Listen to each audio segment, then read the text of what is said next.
Hello friends, it's Kelly back with another process video. And today I was going to go ahead and show you what I'm using. This is a design team project for Cut to You, and one of the things that I cut to use is this die cut, and I cut it out on patterned paper. And this is the photo that I plan on scrapping my beautiful oldest daughter. And the collection that I'm going to use this is new to me. I've never used them before. It's from Azuka Studio, and it's called Happy Place. And it's really a unique, really unique collection, and the papers are beautiful.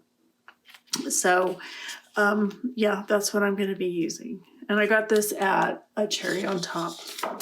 So my plan is to use this paper and I'm going to back the cut file with some of the pattern papers in here, and then to kind of do it something like that.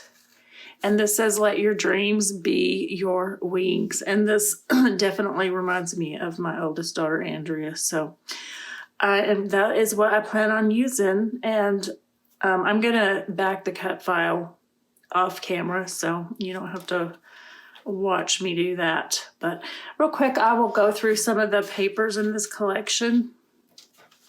There's one that's really unique, and I have no idea how I would use it, but I'm going to find a way. This is my second favorite paper. Look at that pink wood grain. It is gorgeous. Another wood grain, and some things you can cut out. A repeat. And this, oh my goodness, could that be any more beautiful? I really don't think it could be. It is what made me buy this collection, actually. So that's my very favorite. I love all the colors. I love all the elements. I love the vintagey feel of it.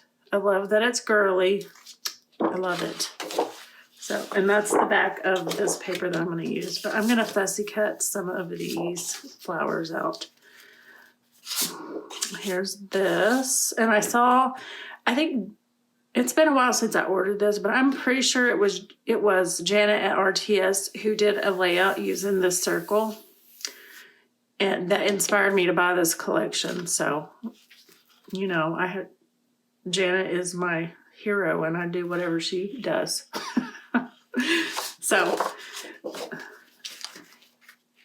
another beautiful, unique paper.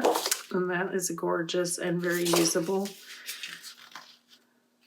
I love it. And then kind of a really huge chevron pattern, I would say. And lots of elements to cut out. Oh, that bow is so pretty. Perfume, makeup, all reminds me of my daughter. She even has she doesn't really post it much, but she has a beauty, like makeup YouTube channel, and I will post it below if you're interested in that kind of stuff. And then this, and that is the collection, and I plan on using this a lot in my next couple of layouts. So, all right, guys, that's it. I'm going to start scrapbooking. Have a good day, and I will see you in a minute. Okay, guys, I'm back real quick. I wanted to show you what I decided to do with this cut file. I just felt like the background paper that I'm using is already pretty busy, and I didn't want to add any busyness to it. But I didn't want to lose the definition of the cut file. So what I did is backed it with a glassine bag. And the only reason I use glassine bags is because that's all I had. I wanted vellum, but I couldn't find it, and I guess I've run out of vellum. So I chose, well, so I just went into my stash and found this and thought that would work. And so that's what I did. I just backed it with vellum, or not vellum, with a glassine. And it turned out fine. And I like that it's still, let me pull this over here.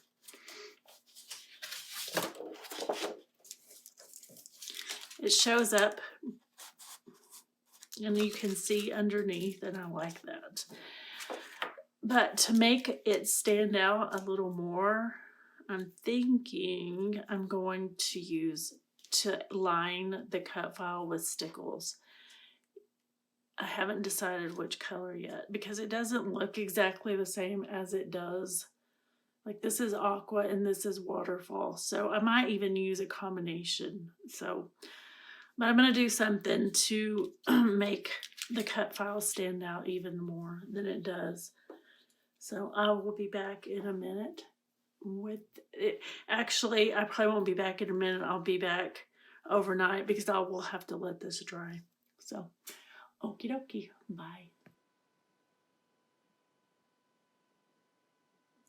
Okay, so I decided to matte this photo on the lighter colored wood grain, just to give it a little contrast and set it apart from the rest of this pretty busy background.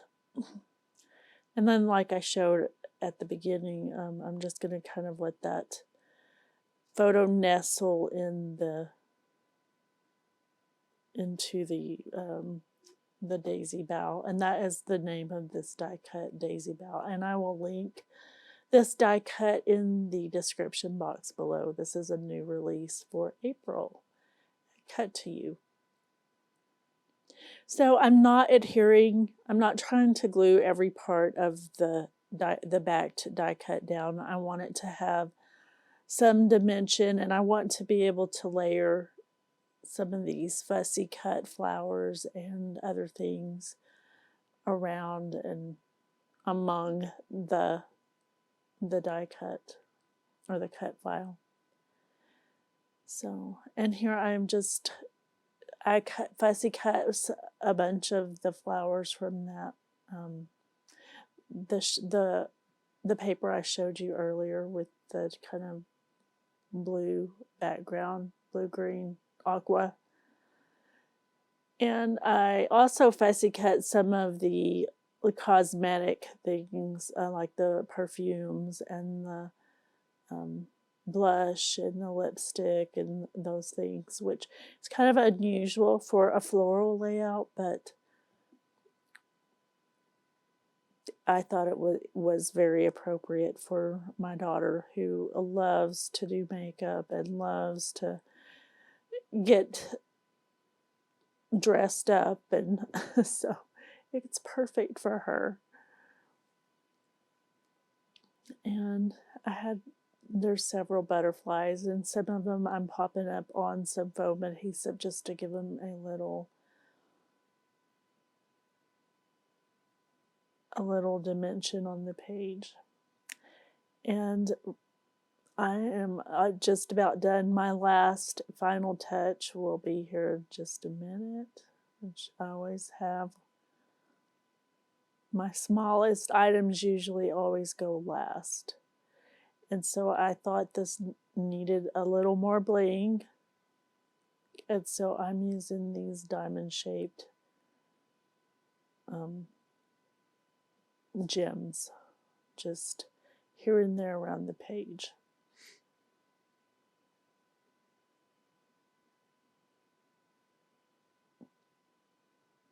And all in all, I just love how this layout turned out. This is probably one of my favorite layouts that I've done in quite a while. I feel like I say that every time, but I love how this turned out, and I love this collection, and I love the die cut, and I love the photo. I loved everything about it. So this is the final layout here. And thank you so much for watching. Please like and subscribe.